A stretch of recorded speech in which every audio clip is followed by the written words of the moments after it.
आज से 7-8 साल पहले जब यूपी या भारत के किसी हिस्से में दंगे हुआ करते थे, उस समय फ्रांस और यूरोप के देश भारत को सलाह दिया करते थे कि हमें भारत में रिलीजियस माइनॉरिटीज और धर्म विशेष के लोगों को किस तरह से हैंडल करना है, उन लोगों की ह्यूमन राइट्स यानी कि उनके मानव अधिकारों को किस तरह से सुनिश्चित करना है। कश्मीर के नाम के ऊपर भारत को टारगेट किया जाता था और जब भी भारत में कोई दंगे फसाद होते थे, कश्मीर की घाटी में सेना के ऊपर पथराव होता था, तो उल्टा भारत सरकार को कहा जाता था कि भारतीय सरकार और भारत सेना जानबूझकर माइनॉरिटीज को टारगेट कर रही है। फिर उसके बाद दौर आया फ्रांस, यूरोप और इन वेस्टर्न देशों के अंदर लीगल और इलीगल माइग्रेशन का। इनको लगा कि इनके देश की पॉपुलेशन कम है, ऐसे में ये मिडिल ईस्ट, इराक, सीरिया और यमन जैसे मुस्लिम देशों के लोगों को अपने यहाँ पर सेटल करवाकर उनका फायदा उठाएंगे। इनको चीप लेबर मिलेगी, इकोनॉमी में उनका योगदान होगा और ये खूब पैसे छापेंगे।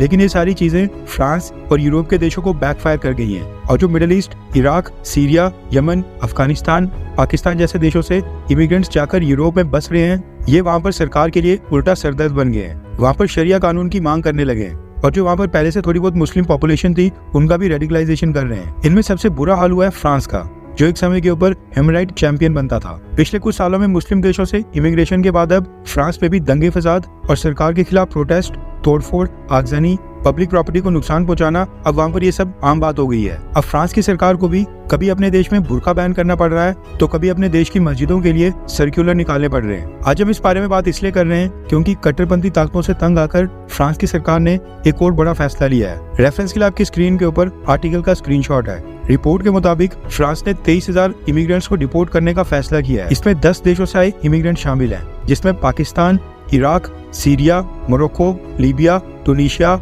इजिप्ट, यमन समेत कुल 10 देश हैं। ऑब्वियस है कि इसमें सारी मुस्लिम कंट्रीज हैं। फ्रांस का कहना है कि वो इन सभी इमिग्रेंट्स को तभी निकाल रहा है क्योंकि ये इलीगली फ्रांस में रह रहे हैं, इनके पास लीगल डॉक्यूमेंट्स नहीं है। लेकिन मुस्लिम संगठनों का कहना है कि इमैनुअल मैक्रोन यानी कि फ्रांस के प्रेसिडेंट और फ्रांस की सरकार खास तौर पर मुस्लिम देशों के इमिग्रेंट्स को टारगेट कर रही है और उनको जानबूझ के देश से निकाला जा रहा है। क्योंकि कुछ हफ्ते पहले भी फ्रांस की सरकार ने कई सारे इमाम और मुस्लिम धर्म गुरुओं को भी डिपोर्ट किया था। पिछले साल भी फ्रांस ने कुल मिलाकर 38,000 लोगों को अपने देश से डिपोर्ट किया था।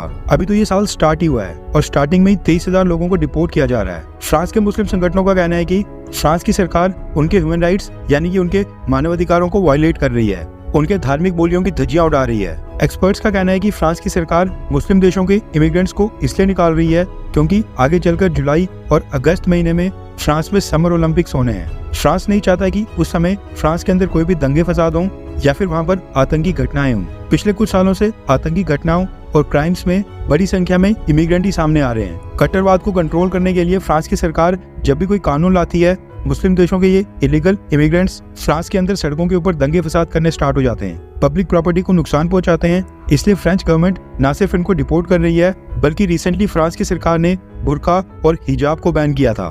फ्रांस के अंदर इमिग्रेशन बिल लाया था और साथ में पुलिस को मजबूत करके उनको पावर्स दी गई और मस्जिदों से कट्टरवाद फैलाने वाले इमाम्स को डिपोर्ट किया गया था। अब आप सोचिए कि अगर इस समय भारत की सरकार एक बयान दे और कहे कि फ्रांस की सरकार मुस्लिम माइनॉरिटीज के ह्यूमन राइट्स सुनिश्चित करे, मुस्लिम माइनॉरिटीज को तंग ना करे, तो फिर फ्रांस को कैसा लगेगा। भारत सरकार तो खैर वैसा करेगी नहीं, लेकिन एक समय पर ये देश जरूर हमें सिखाते थे कि हम अपनी माइनॉरिटीज को कैसे ट्रीट करें। खैर लेट ही सही, लेकिन अब इन सभी देशों को भी समझ आ रहा है कि भारत किस पोजीशन में हुआ करता था।